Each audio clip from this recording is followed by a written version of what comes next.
ونستغفره ونعوذ بالله من شرور أنفسنا ومن سيئات أعمالنا من يهده الله فلا مضل له ومن يضلله فلا هادي له أشهد أن لا إله إلا الله وحده لا شريك له ونشهد أن سيدنا وسندنا وحبيبنا وطيبنا ومولانا محمدا عبده ورسوله وداعيا إلى الله بإذنه وسراجا منيرا فقد قال الله تعالى في كلامه المزيد وفرقانه الحميد أعوذ بالله من الشيطان الرجيم بسم الله الرحمن الرحيم أفلا ينظرون إلى الإبل كيف خلقت وإلى السماء كيف رفعت وإلى الجبال كيف نصبت وإلى الأرض كيف سطحت إن الله وملائكته يصلون على النبي يا أيها الذين آمنوا صلوا عليه وسلموا تسليما اللهم صل على سيدنا مولانا محمد وعلى آل سيدنا مولانا محمد الحمد لله ثم الحمد لله সমস্ত প্রশংসা একমাত্র আল্লাহ সুবহানাহু ওয়া তাআলার দরবারে যে মহান আল্লাহ রাব্বুল আলামিন আমাদেরকে পবিত্র জুমার দিনে সুস্থ শরীর নিয়ে জুমার সালাত আদায়ের উদ্দেশ্যে তার ঘর মসজিদে আসার বসার তৌফিক দান করছে ওই মনিবের দরবারে শুকরিয়া জ্ঞাপন করছি সকলে দিল থেকে বলি আলহামদুলিল্লাহ আলহামদুলিল্লাহ শতকোটি দরুদ আর সালাম মানবতার কান্ডারি মুক্তির দিশারি আখেরি জামানার পয়গম্বর জনাবে মুহাম্মদুর রাসূলুল্লাহ সকলে পড়ি সাল্লাল্লাহু আলাইহি ওয়াসাল্লাম। সম্মানিত মুসল্লি একরাম, আল্লাহ রাব্বুল আলামিন আমাদেরকে শারীরিক সুস্থতা দান করে রাখছেন। প্রায় সপ্তাহে কথা বলে থাকি যে সুস্থ কত বড় নিয়ামত। এগুলো মানুষ অসুস্থ হইলে তখনই টের পায়, তখনই বুঝে আসে আসলে সুস্থতা কিরকম নিয়ামত। হযরত মুসা আলাইহিস সালাতু ওয়াস সালাম উনি তো আল্লাহর সাথে কথোপকথন করছে, মাঝে মধ্যেই আল্লাহর সঙ্গে কথা বলছেন। মুসা আলাইহিস সালাতু ওয়াস সালাম আল্লাহকে বলতেছেন, আয় আল্লাহ, আপনি যদি মুসা হইতেন আর আমি যদি আল্লাহ হইতাম। এ কথা যখন বলছে মুসা আলাইহিস সালাতু ওয়াস সালাম এই কথা বলতেছে, আল্লাহ রাব্বুল আলামিন বলতেছেন, মুসা তুমি কখনোই আল্লাহ হতে পারবে না। মুসা আলাইহিস সালাম বলতেছেন, আল্লাহ আপনি কখনো মুসা হতে পারবেন। আল্লাহ রাব্বুল আলামিন তখন মুসা আলাইহিস সালামকে বলতেছেন, ঠিক আছে মুসা, তোমার ভাব কি, উদ্দেশ্য কি, কিসের জন্য তুমি এ কথা বারে বারে জিজ্ঞাসা করো? ধরে নাও কিছু সময়ের জন্য তুমি আল্লাহ গেলা, আমি মুসা গেলাম, তুমি কি করতে বলতেছেন, আয় আল্লাহ, আপনি যদি মুসা হন আর আমি যদি আল্লাহ হই, তাহলে বলুন তো আমি আল্লাহর কাছ থেকে কি চাই? তখন আল্লাহ রাব্বুল আলামিন বলতেছেন, মুসা তুমি যদি আল্লাহ হইতে আর আমি যদি মুসা হইতাম, আমি তোমার কাছ থেকে সুস্থতা নিয়ে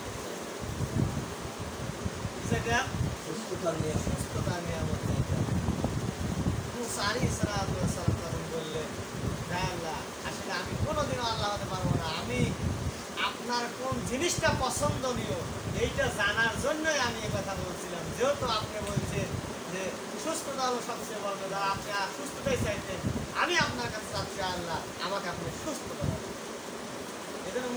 আলাইহিস সালাম জন্মদিন দিয়েছিল, আল্লাহ তাআলার কাছ থেকে সেই সুস্থতার নিয়ামত চাইছে। তাহলে সুস্থতা কত বড় নিয়ামত, যে আল্লাহ তাআলাই বলতেছেন যে এটা সবচেয়ে বড়। অসুস্থ হওয়া একটা নিয়ামত, অসুস্থ হওয়া একটা নিয়ামত। কারণ অসুস্থ হলে পারে আল্লাহ তাআলা গুনাহ হবে।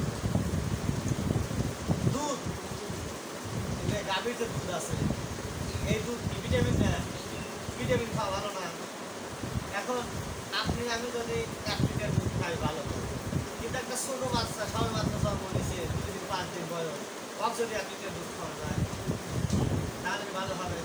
এরা তো ভিটামিন জিনিস, খাবার জন্য সবকিছু উপকারে আসে না। এরকম সুস্থতাও যেমন একটা নিয়ামত, অসুস্থতাও একটা নিয়ামত। কিন্তু ওই অসুস্থতার নিয়ামত আমরা মেনে নিতে পারি না। অসুস্থ যখন হয়ে যায় তখন অনেক সময় এমনও কথা বলি যে এবার কথা বলার কারণে আমাদের ইমানই নষ্ট হয়ে যায়।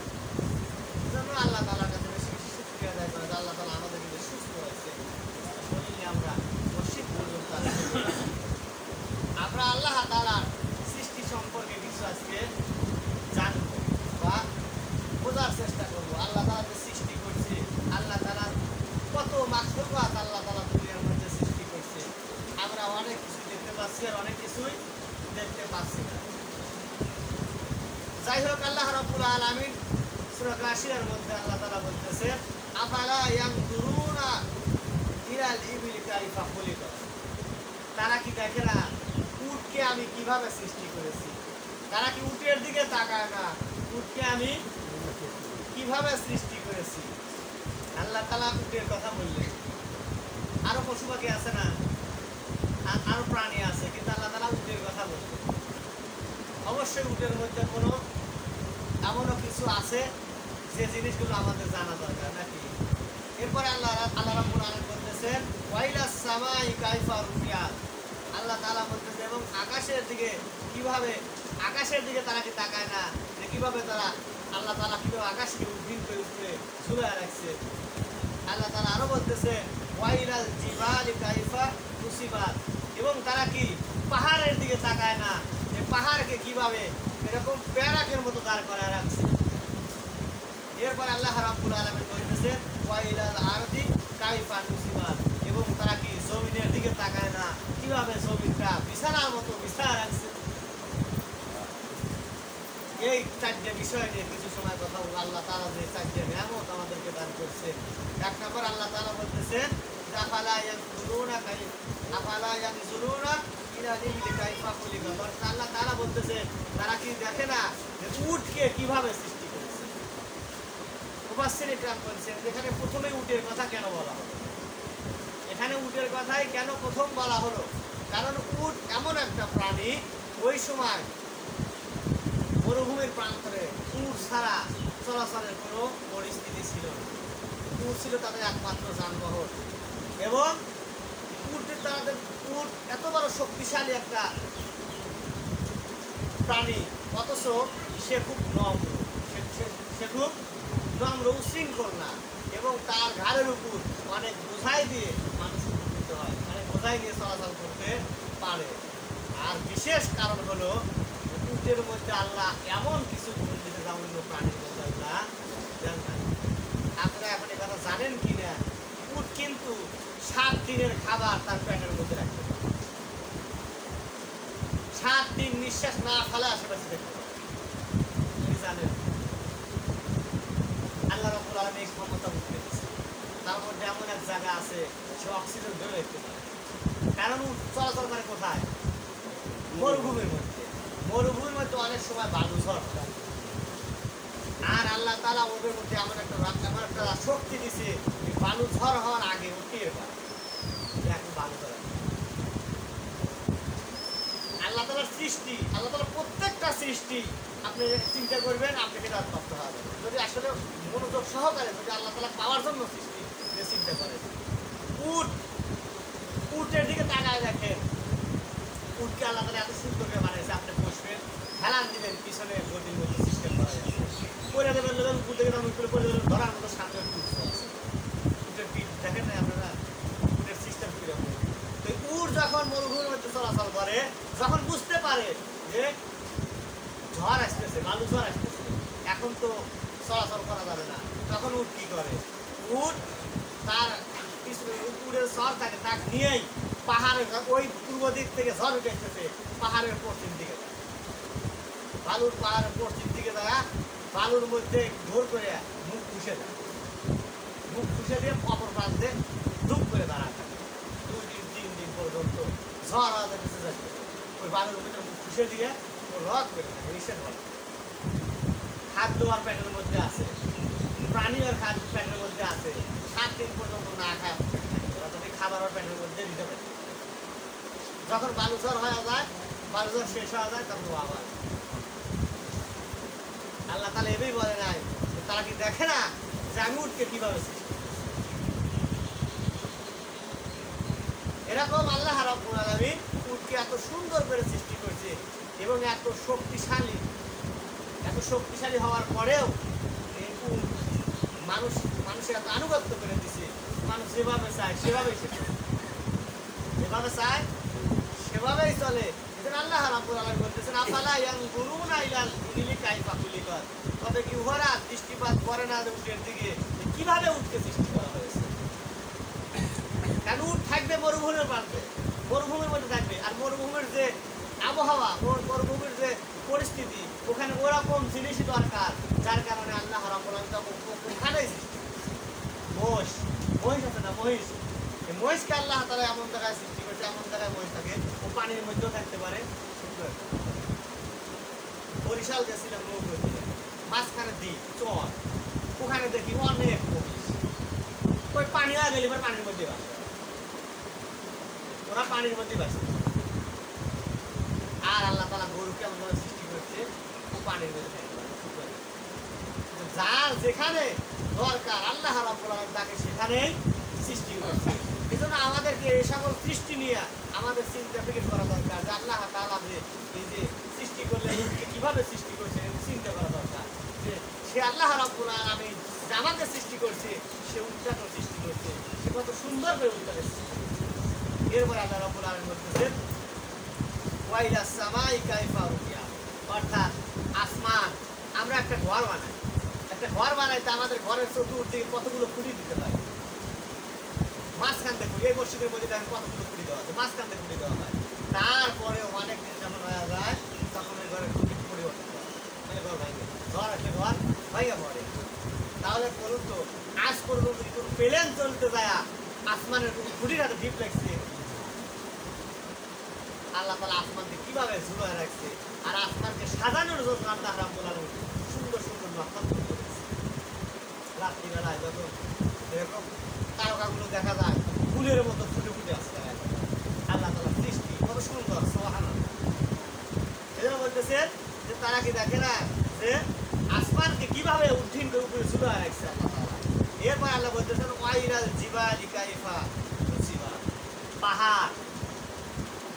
পাহাড়কে আল্লাহ তাআলা এমন ভাবে প্যারা হিসেবে রাখছে, কারণ এই পৃথিবীটা, এই দুনিয়াটা পানির উপর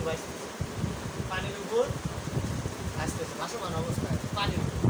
তাহলে পানির উপর যদি আপনি একটা জিনিস রাখেন, একদিকে যদি ভার হয় আর একদিকে হালকা হয়ে যায় না, তাহলে তো জিনিসটা ডুবে যাওয়ার সম্ভাবনা।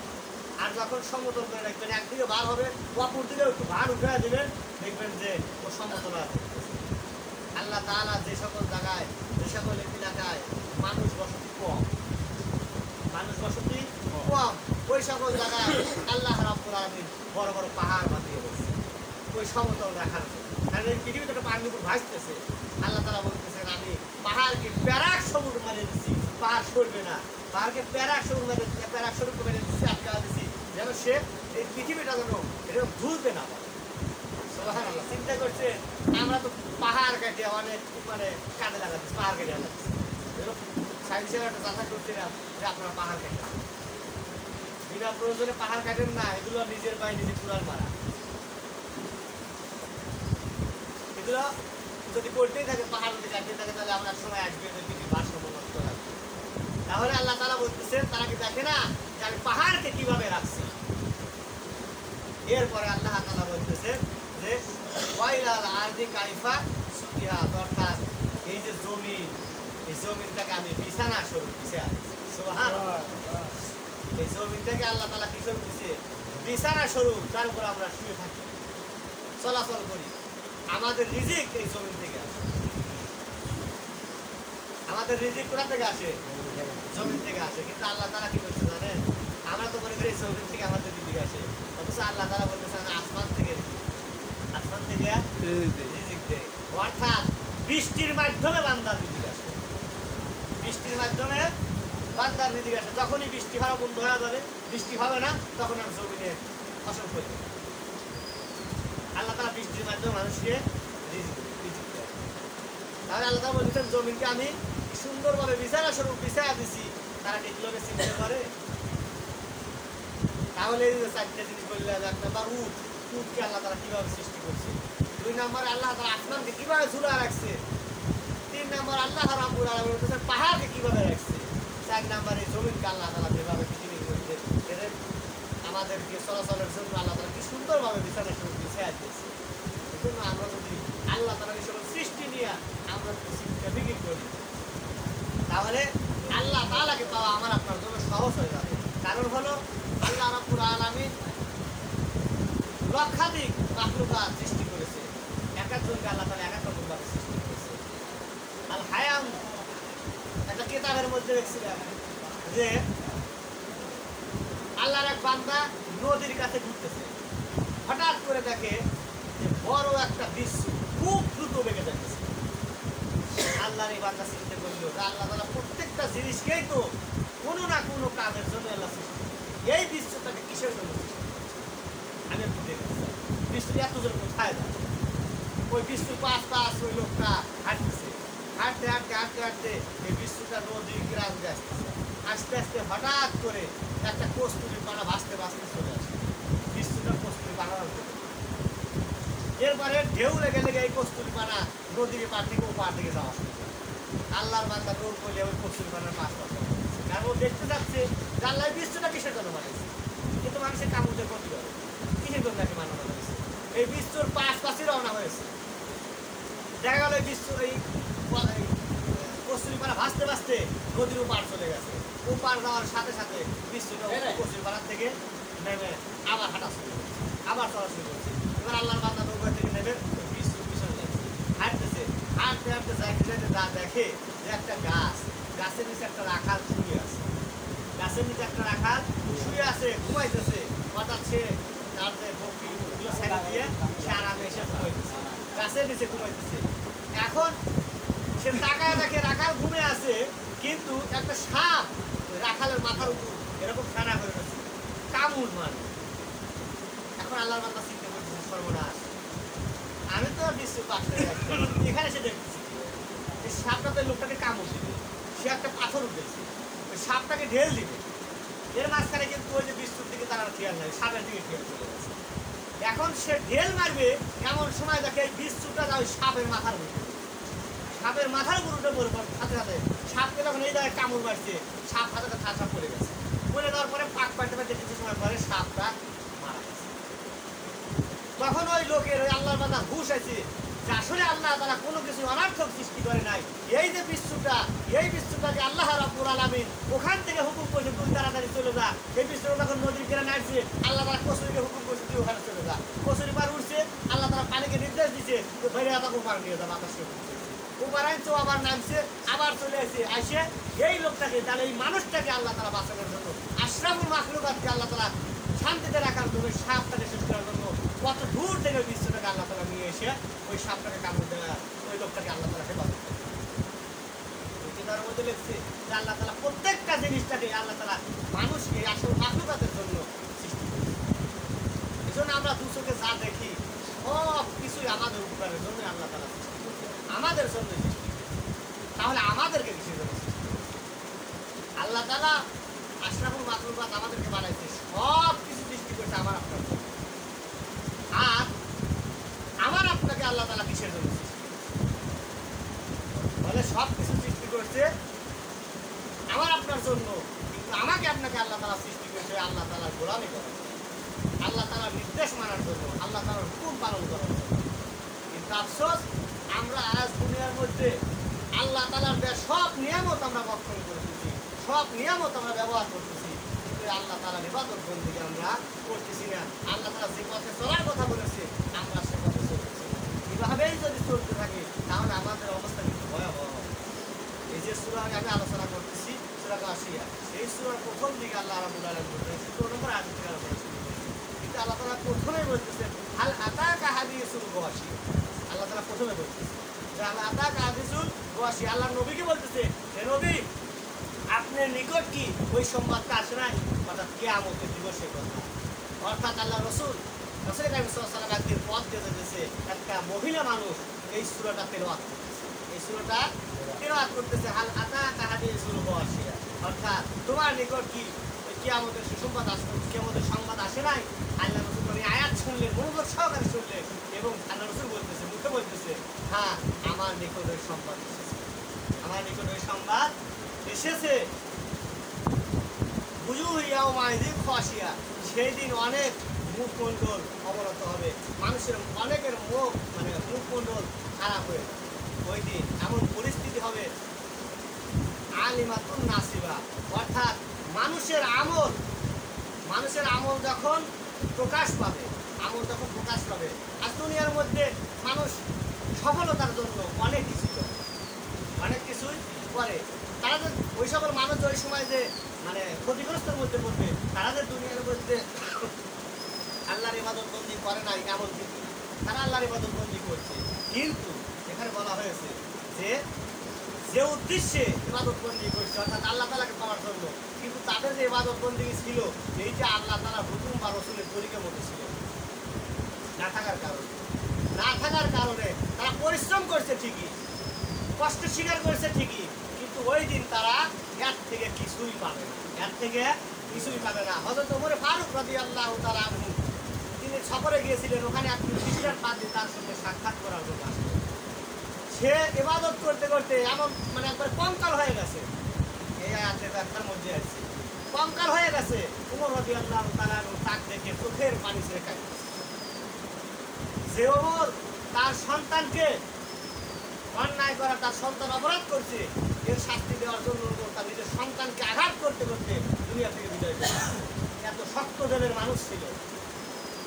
অথচ সেই ওমর ওই খ্রিস্টান পাদ্রীকে দেখে কাঁদতেছে। জিজ্ঞেস করা হয়েছে আপনি কাঁদেন কিসের জন্য? বলে আমি কাঁদতেছি এই খ্রিস্টান পাদ্রীর দিকে তাকায়, কারণ সে ইবাদত বন্দি করতে করতে তার শরীর গোস্ত নাই, কঙ্কাল মারা ফেলেছে, কিন্তু সে এমন পন্থা ইবাদত বন্দি করছে এইগুলো তার কোনো কাজেই আসবে না। এইগুলো তার কোনো কাজেই আসবে না। এই জন্যই আমি কাঁদতেছি, হ্যাঁ রে এত কষ্ট করে ইবাদত বন্দি করলো, কিন্তু এইগুলো তার কোনো কাজে আসবে না। এছাড়া আমরা অনেক ইবাদত বন্দি করি, কিন্তু এই ইবাদত বন্দিগুলো আল্লাহ দরবারে কবুল হচ্ছে কিনা, আল্লাহ দরবারে কবুল হওয়ার যোগ্যতা রাখতেছে কিনা, এই জন্য আমাদের মধ্যে কিনি না। আমরা নামাজ পড়ি, নামাজের মধ্যে ফরজ, সুন্নাত, মুস্তাহাব যা আছে এগুলো আমরা অনেকেই জানি না। এখন ফরজ যে আছে নামাজের ভিতরে বাইরে 13টা ফরজ আছে, একটা ফরজ নষ্ট হয়ে যায়, আপনি হয়তো মনে করবেন না জানলে আল্লাহ কোনো করতে পারে না, হতে পারে না। আপনি যদি জমিনের মধ্যে ফসল না বুনিয়া চিন্তা যদি করেন সেখানে ফসল এমনি হবে, আল্লাহ তাহলে সব পারে। আপনাকে আল্লাহ ফসল দিবে, আল্লাহ পারে, কিন্তু আল্লাহ দিবে না। কারণ তোমাকে বলা হয়েছে তলাবুল ইলমি ফারিদাতুন আলা কুল্লি মুসলিম, যিনি আলেম তলব করা প্রত্যেকটা মুসলমানের জন্য আল্লাহ ফরজ করে দিয়েছে। আপনি কেন শিখলেন? এটা আপনি একটা অন্যায় করে বলা দিলেন। আল্লাহর হুকুম, আল্লাহ তার হুকুম করতে আপনাকে এলেম শিখে আপনি শেখেন, আপনি নষ্ট করে আল্লাহ হুকুম নষ্ট করলেন, অমান্য করলেন, আপনি মানলেন না। এজন্য আমাদেরকে ইবাদত বন্দেগী আমরা করতেছি, ইবাদত বন্দেগীটা আল্লাহ তাআলা কবুল করতেছে কিনা এই দিকে আমাদের লক্ষ্য রেখে আমাদের ইবাদত বন্দেগী করতে হবে।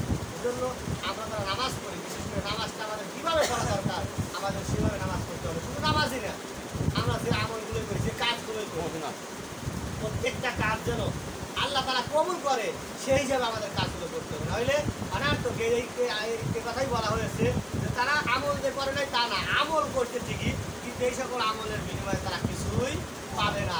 ওই দিন তাদের মুখমণ্ডল এমন হয়ে যাবে যে তাদের মুখের ছাপ থেকে যাবে। এখন একজন মানুষ যদি অনেক কষ্ট করছে একটা কাজের জন্য, কষ্ট করে শেষ পর্যায়ে দেখা গেল সে সফলতা অর্জন করতে পারলো না, তখন কিন্তু তার মুখের দিকে তাকালে বোঝা যায় যে লোকটা আসলে ধরা খাচ্ছে। পরীক্ষা দেয় ছাত্ররা, পরীক্ষার রেজাল্ট যখন বাইরে হওয়া যায়, যেই ছাত্র পরীক্ষা পাস করে বলা লাগবে না যে তুমি পাস করছো কি করো, যেই ছাত্র পরীক্ষা পাস